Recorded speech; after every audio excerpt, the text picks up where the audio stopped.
Ahoy there, Elder Scrolls Legends fans. I'm Dead Broke Nerd, and I have a cool deck to show you guys today. You've heard of the Silence Warrior lists. You've heard of Self-Silence Sorcerer. Well, this is Self-Silence Telvanni. I've messed around with this in the past, and you know, it's just an okay deck. It's just okay. But dang it if it isn't fun. I absolutely had to put this together for you guys to show it to you. There's two cool games right after this for you guys to watch. You're definitely going to want to check them out. I'm not going to spoil how they go, but they're both very, very interesting. What I've got here is a list which wants to utilize some of the most underplayed cards in the game. Most notably, the Imprisoned Deathlord. Okay, 4 mana, 7/7. But it shackles itself pretty much every turn. As well as the Hulking Mummy with 4 mana, 6/6. But it shackles itself for a whole turn when it comes in, right? So these guys, you know, they're really hard to get value out of. They're beefcakes who can't attack, right? Except when you silence them, of course, it removes that negative penalty. We've got tons of ways to do this, of course, utilizing Knight of Order, which was the card from Isle of Madness, which kind of enabled the archetype in the first place. But then we also have the new card from, well, relatively new, card from Moons of Elsewhere, the Servant of Jacques, which on even turns can silence a creature. So you can get a body down on 3. You can get a 4/4 for 3. That's pretty good. Just, you know, the same stat line as a young mammoth, right? But we also can use it later in the game if we pick it up to silence either a creature of theirs or a creature of mine, which works out great because I want to often shackle my own creatures. Okay, Sun and Shadows is in here to enable the only Telvanni card to enable the archetype to exist. But it should be noted, when you shackle a creature to draw an action, you can then silence them, which is pretty cool. Now, the only actions we have in the deck are the Swift Strikes, the Shadow Shifts, the Negations, and the Suppresses. Tons of ways to silence, so you can just go ahead if you want to play Sun and Shadows and you don't want the thing to shackle, you go ahead and shackle something and just grab a Suppress and remove it. Okay, then you just get Sun Shadows for the body. But you can also go and grab a Swift Strike for lethal. Tons of cool stuff. So Sun and Shadows may seem like a weird standout, but it's actually great in this list. And then pretty standard. The reason why I'm running it in Telvanni is because I think that green is one of the best complementary aggro colors. It's not necessarily the best core aggro color, but it's definitely one of the most complementary. You get the amazing Deepwood Trapper, which protects creatures. You get Shadow Shifts, which is just absolutely obliterates lane mechanics, right? Mournhold Trader is the most aggressive 2-drop. One of the most aggressive 2-drops in the game. Okay, Corner Club Gambler refills your hand, 1 Swift Strike for a little bit of extra lethal with your Imprisoned Deathlords, and then you get Cliff Racers for face damage, the old Face Racer, and Giant Snake. I seriously don't think I can build a green deck that doesn't have at least one, in this case 2, Giant Snakes, just for its ability to just win the mirror, just hard win the mirror.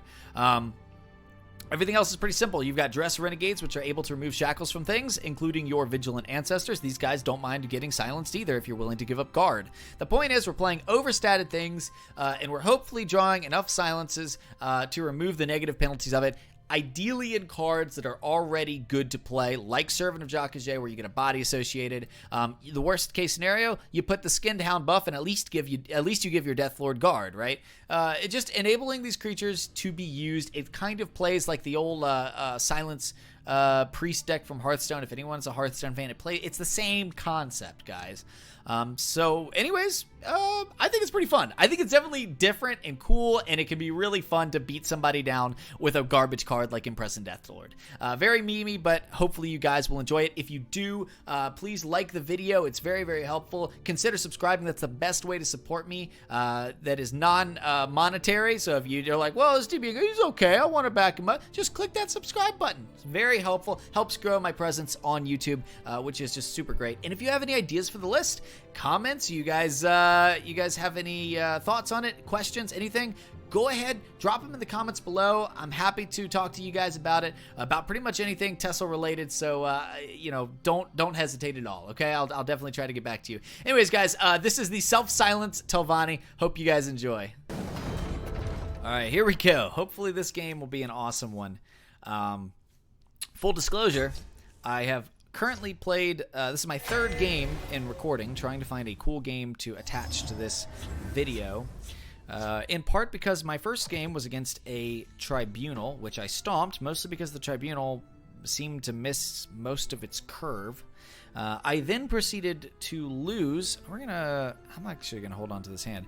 I proceeded to lose on turn 4 to a hyper aggro warrior with ring, in which I raced my opponent, and my opponent had exact lethal with its exact mana cost, thanks to some unfortunate reach in their hand. So it was a rough situation, but. I'm hoping that I'm hoping that we're going to be able to have another great match here. We're going to lead off with the Crown Quartermaster. I held on to the Sorcerer's Negation because we do have the Siege Catapult, and it's better to play a Catapult, and it'd be better to activate the Catapult than just play nothing.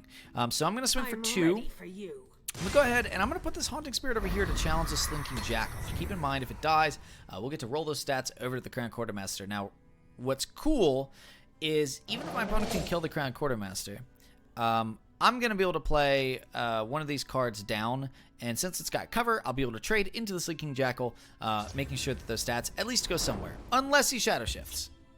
That's a nice little answer there. But what it does do is it means I'm going to be able to trade into the Slinking Jackal with my Crown Quartermaster. So hey, why not? Goes ahead, puts the dagger on his Crown Quartermaster.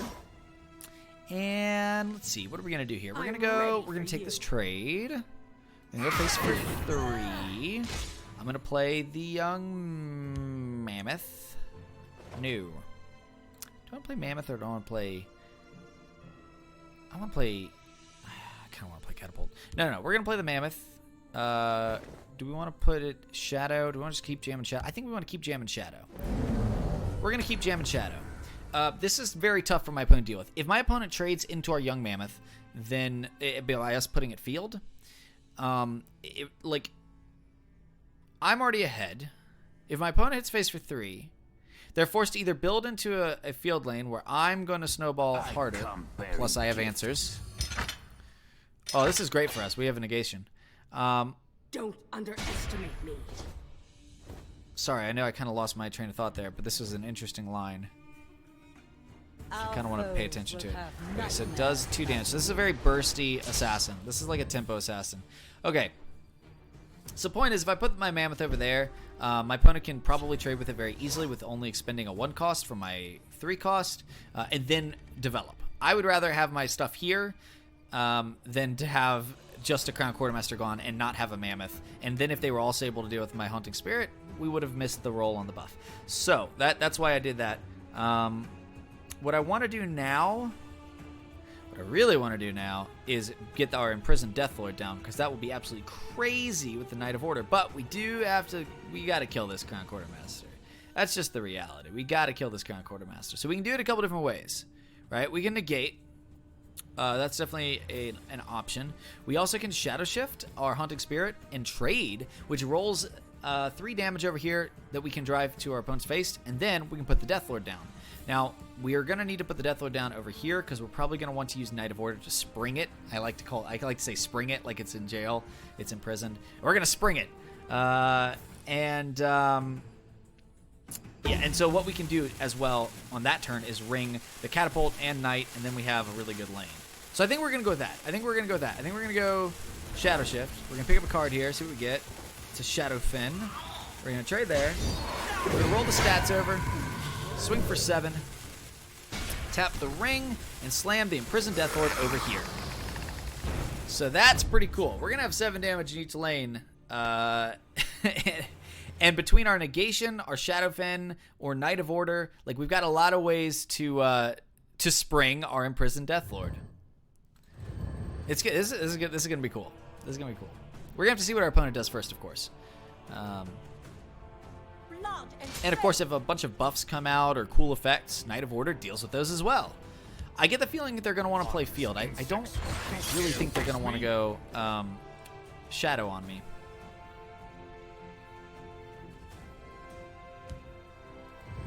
Let's see what comes down over here. This might be handy. Yeah, just going to be a Crown Quartermaster. Probably will throw the dagger onto something. Alright, liberates the Satanine so that it can then attack. And comes back to us. Okay. So now we can Knight of Order, which will silence our Imprisoned Deathlord, leaving us with a 4-mana 7/7. Okay, pretty good. Or what we can do is just start throwing out some negations, right? So I can go like negate, and then I could negate my own thing. I could also just Shadowfen it if I wanted to trade. So I can Knight of Order and negate. So that removes 1 point damage. My opponent has 6, 7, 8. That's pretty scary. I probably need to clear this Camlorn hero, which means my Imprisoned Deathlord's probably going to trade with it. Which means I think I want to get some more stats down. We're going to swing 7 and see what happens. Okay, so now we go Siege Catapult, Knight of Order. So now this will be able to attack next turn. We're going to trade in here. My opponent is left with 4 on board. No way to kill this. Plenty of stats on the board myself. And of course I do have like negations, Shadowfins. If they try to shackle things, I'll be in a good spot. And my opponent's running out of time. Can't be too happy with what's going on our board right now. They've got a sticky situation in one way or the other. There's no doubt about it. I don't know what they could do. If they had a giant snake, that would be the play right here. Now, we happen to know we could win if they giant snake. But, oh man, looks like they're tapping out. Yep, they are having none of this. They are not pleased, and I do not care. The Imprisoned Deathlord, he's been sprung. All right, we got another game here. Let's see what we're up against. Going up against, oh my god, we're up against Aini. Okay, one of the best players in the game. Sorry, there's a lot of salt. A lot of salt in the air. Okay, so we're going to keep the Siege Catapult and Skin Hound. Classic combination. We're going to get rid of the Cliff Racer. Aini's playing Monk. Might be messing around with...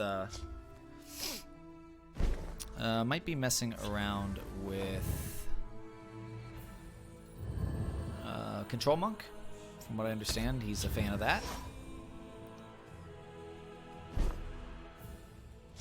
Passes over to us. Let's see. So this is going to be the silence. So we only get this on even.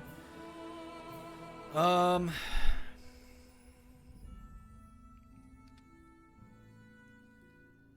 to decide if I want to lead Skinned Hound or Siege Catapult. We do have the Knight of Order on 4. Which means on 5 we have... So we want to go...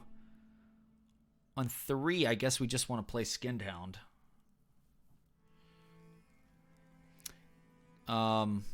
Because on 4 we're going to go... Hulking Mummy. Hey, it's so far so happy. Alright, so we're going to go... Siege Catapult here. Gonna lead with the Catapult. We're gonna see how that works.